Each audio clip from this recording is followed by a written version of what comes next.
ሰላም ጤና ይስጥልን ውድ ሪፖርተር ተከታታዮች የሰዓቱን ዜናዎች ቀጥዬ ያሰማችኋለሁ። ከጥር ወር ጀምሮ ሙሉ በሙሉ የመንግስት በጀት ያልደረሰው የትግራይ ክልል የትምህርት ዘርፍ በድጋሚ የመዘጋት ስጋት ገጥሞታል ተባለ።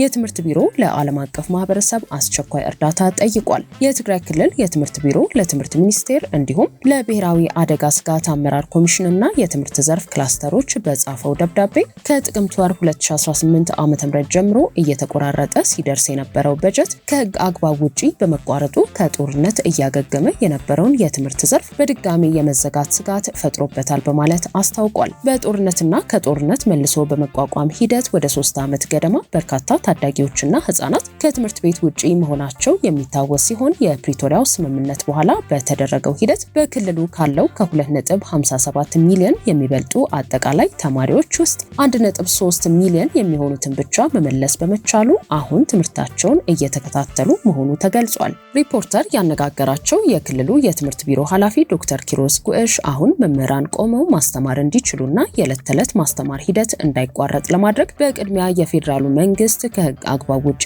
በህግ አስፈጻሚ በኩል የከለከለውን በጀት መልቀቅና ዓለም አቀፉ ማህበረሰብም መንግስት ላይ ጫና ማድረግ አለበት ብለዋል። በጀት በመከልከሉ ምክንያት የተፈጠረው ስጋት እንዲቀንስ እርዳታ ሰጪ አካላትና የዓለም አቀፉ ማህበረሰብ አስፈላጊውን ድጋፍ እንዲያደርግ የጠየቁት ዶክተር ኪሮስ የፌዴራል መንግስት ከሰላም የሚያርቁ አካሄዶችን ማቆም አለበት ሲሉም አሳስበዋል። በዚህ መሐልም ግን አሁንም ለሰባት ተከታታይ ዓመታት ከትምህርት ገበታ ውጪ የሆኑት የምዕራብ ትግራይ ተማሪዎች አሉን። ምዕራብ ትግራይ ወላጆች ያሉ ህፃናት አሉ እዛ የሚኖሩ አሁንም ለተከታታይ 7 ዓመታት ከትምህርት ገበታ ውጪ የሆኑት እንደዚሁም በጸለምት አካባቢም እንደዚሁ ለ7 ዓመታት ተከታታይ ዓመታት ከትምህርት ገበታ ውጪ የሆኑ ህፃናት አሉ። እንደምታውቀው ትምህርት ፋንዳሜንታል የህፃናት መብት ነው።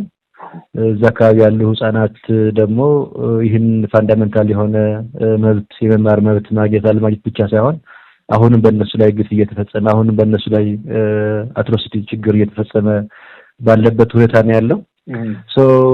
የኛ የነበረ ካምፔይን የፕሪቶሪያው ስምምነት ሙሉ በሙሉ ወደ ትግበራ ገብቶ እነዚህ ለተከታታይ 7 ዓመታት ከትምህርት ገበታ ውጪ የሆኑ ህፃናት ወደ ትምህርት ገበታ ለመመለስ ነው የነበረን ጥረት የነበረን ካምፔይን የነበረን አቤቱታ እሱን ነው።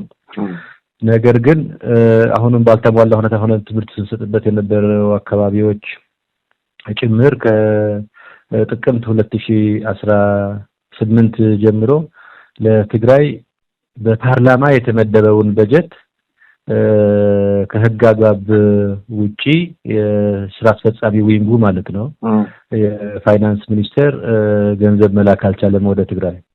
ስለዚህ ለመምህራኖቻችን ደሞዝ መክፈል አልቻልንም። ከጥቅምት ጀምሮ የጥር ሙሉ በሙሉ የመጣ ገንዘብ የለም። ከዛም ተከፍሏቸዋል ሲቪል ሰርቫንት በአጠቃላይ መምህራኖቹንም እዚሁ የለካቲትም አልመጣም። ስለዚህ ለካቲትም ደሞዝ መክፈል አልቻልንም። ዘርፎር ያው አስተማሪዎቻችን እንደምታውቀው ያለፈው የ17 ወራት ያልተከፈለ ደሞዝ አላቸው። የ2014 የ12 ወራትና የ2015 5 ወራት ያን ሁሉ ችግር አልፈው እንደገና ሆኖ ደግሞ ወደዚህ ሲጨመርበት አሁን ራሳቸውን መመገብ አልቻሉም።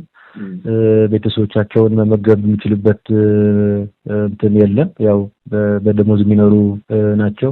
ቤዚክ የሚባል ሰርቪስ ማሟላት አልቻለም። ስለዚህ ትምህርት ዳግም የመዘጋት አደጋ ተደቅኖበታል የሚል መግለጫ ነው ያወጣ ነው። የፌዴራል መንግስት ወደ ትግራይ የተመደበውን በጀት አለመላክ ብዙ ነገር የሚቃረን ነው። አንደኛ ያው ከህገ መንግስቱ የተቃረን ነው። ፓርላማ ህግ አውጪውን ያፈቀደውን በጀት ስራ አስፈጻሚ በራሱ ስልጣን ያቆመበት ሁኔታ ነው ያለው። ህገ መንግስት እንዴት እንደሚጣስ የቴክስት ቡክ ኤግዛምፕል ሊሆን የሚችል ጥሰት ነው። ከዚህ ቀጥሎም በፕሪቶሪያ ስምምነትንም 11 ኦብጀክቲቮች አሉት የፕሪቶሪያ ስምምነት። ከነዚህ 11 ኦብጀክቲቮች አንዱ የሪከቨሪ እና ሰርቪስ ዴሊቨሪ ለማሳካት ነው አንዱ ኦብጀክቲቭ። ስለዚህ ትምህርት ሰርቪስ ነው። ሰርቪሱን እየቆመ ነው ያለው። የሪከቨሪ ስራዎችንም መስራት አልቻለም። ትምህርት ከቆመ ያው የሚቆመው ነገር ስለምትገነዘበው ስለዚህ ከህገ መንግስቱም የፌዴራል መንግስትና ክልሉ የገቡበትን የስምምነትንም የሚጥስ ነው። የዓለም አቀፍ የዩኤን ኮንቬንሽን የህፃናት የመማር መብት የሚጻረር ነው የሚጥስ ነው እንደዚሁም መንግስታት የገቡበትን ኮሚትመንት የሰስቴይነብል ዲቨሎፕመንት ጎልስ አሉ እነሱ ለማሳካት መንግስታት ኮሚትመንት ገብተዋል ስለዚህ የገቡበት ኮሚትመንትንም በእጅጉ የሚጻረር ነው ከዚህ አልፎም ደግሞ ባለፈው በሰላም ስምምነት መሰረት ጌይን ያደረግንባቸው ጉዳዮች አሉ ሰርቪስ ዴሊቨር እንዲደረግ ሰላም አትሊስት ያሉ ችግሮች በሰላማዊ መንገድ እንዲፈቱ ይሄንበት ርቀት አለ ስለዚህ እሱንም ወደ ኋላ የሚመልስ ወደ ኋላ ኤሮድ የሚያደርግ ነው ስለዚህ የተጀመረው የሰላም እንቅስቃሴንም ከማስፋትና ጥልቀት እንዲኖረው ከማድረግ በተጻራሪ ተመልሶ ወደ ግጭት የሚያስገባ ተመልሶ አለመረጋጋት የሚፈጥርና በትግራይ ብቻ ሳይሆን ከዛ ቢሆን ሊሆኑ ኮንሲኩዌንስ ያለው ውሳኔ ስለሆነ ስለዚህ የፌደራል መንግስት ደግሞ እንዲያየው እንዲያስብበት ነው አንዱ ደብዳቤው ላይ እንዳየው ዓለም አቀፍ ማህበረሰቡም እዚህ ላይ ፕሬዠር እንዲያደርግ ዘርፎር ሳይዘገይ እና በሙሉ የትግራይ በህገ መንግስቱ የተፈቀደላትን በጀት እንዲለቅ ነው ሌሎች ዓለም አቀፍ ተቋማችንም አሁንም ችግር ውስጥ ስላለን ያንን በጀት ቢለቀቅም በቂም ስላይደለ አሁን ደግሞ ቆሞ ኢመርጀንሲ ተመልሰን ገብተን ያለን ስለሆነ ከአድቮኬሲ በተጨማሪ ደግሞ እነዚህ አስተማሪዎች መደገፍ የምንችልበትን የዴይ ቱ ዴይ መማር ማስተማር ወጪዎችን መሸፈን የምንችልበትን ድጋፍም እንዲያደርጉልን ነው ጥሪ ያቀረብነው በትግራይ ክልል በአሁኑ ወቅትም በክልሉ ከ2000 በሚበልጡ ትምህርት ቤቶች የማስተማር ሂደት ሲቀጥል ከ200 የሚበልጡ የትምህርት ተቋማት ግማሾቹ ዝግ ሲሆኑ 80 አካባቢ የሚሆኑት ትምህርት ቤቶች የተፈናቃዮች መጠለያ ሆነው እያገለገሉ ነው ተብሏል እስካሁን በተደረጉት 12 ክርክሮች ኢዜማ አሃዳዊ ተብሎ መፈረጁን ፕሮፌሰር ብርሃኑ ነጋ ተናገሩ። የትምህርት ሚኒስትሩና የኢትዮጵያ ዜጎች ለማህበራዊ ፍትህ ኢዜማ ፓርቲ ፕሬዝዳንት የነበሩት ፕሮፌሰር ብርሃኑ ነጋ በፓርቲያቸው ውስጥ የነበራቸውን ኃላፊነት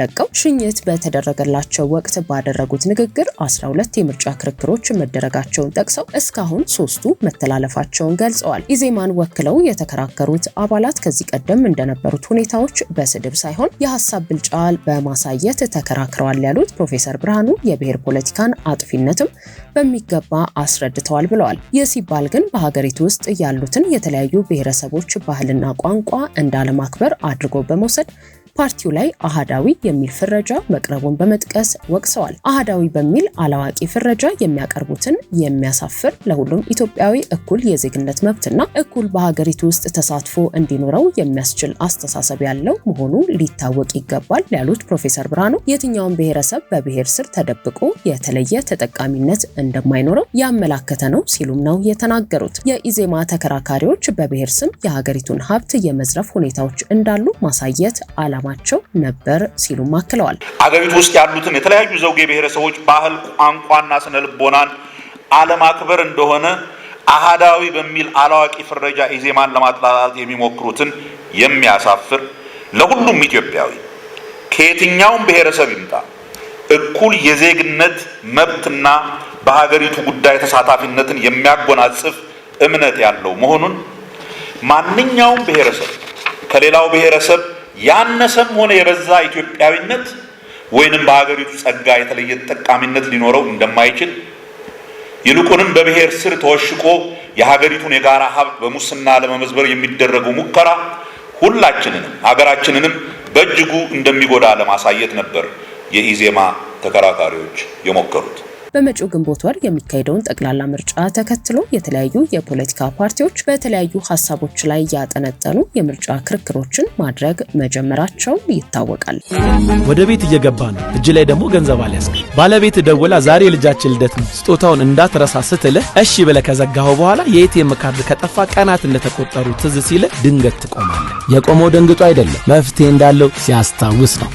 በአቢሲኒያ የቨርቹዋል ባንኪንግ ማዕከሎች የኤቲኤም ካርድ በቆማችሁበት በሰከንዶች ውስጥ ማግኘት ትችላላችሁ። በአቢሲኒያ ባንክ ኤቲኤም ካርድ አዲስ ለማግኘትም ሆነ የጠፋቦትን ለመቀየር ይህን ያህል ቀላል ነው። አቢሲኒያ የሁሉም ምርጫ።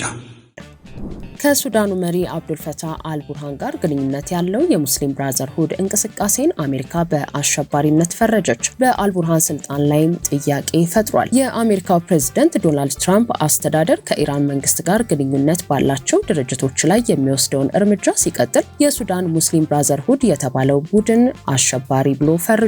የሱዳን ሙስሊም ብራዘርሁድ እንቅስቃሴ ከኢራን እስላማዊ አብዮታዊ ዘብ ድጋፍ አግኝቷል ሲልም የአሜሪካ መንግስት ከሷል። የአሜሪካ መንግስት ቡድኑን ልዩ ዓለም አቀፍ አሸባሪ በሚለው የሽብር ፍረጃ ደረጃ ላይ ያስቀመጠው ሲሆን ከሚቀጥለው ሳምንት ጀምሮ በይፋ የውጪ አሸባሪ ድርጅት ተደርጎ እንደሚፈርጅ ገልጿል። አሁን ባለበት የሽብር መደብ በቡድኑ ላይ የኢኮኖሚ ማዕቀብ እንዲጣል የሚያደርግ ሲሆን የውጪ አሸባሪ ድርጅት ተብሎ ከተፈረጀ ደግሞ ማንኛውም አይነት የቁሳቁስ ድጋፍ ለቡድኑ መስጠትን ህገወጥ ያደርጋል። የሱዳን ሙስሊም ብራዘርሁድ በሱዳን ያለውን ግጭት ለመፍታት የሚደረገውን ጥረት ለማስተጓጎልና የአመጽ እስላማዊ ርዕዮተ ዓለምን ለማራመድ በማሰብ በሰላማዊ ሰዎች ላይ ከፍተኛ ጥቃት ይፈጽማል ሲል የአሜሪካ የውጭ ጉዳይ ሚኒስትሩ ማርኮ ሩቢዮ አስታውቀዋል።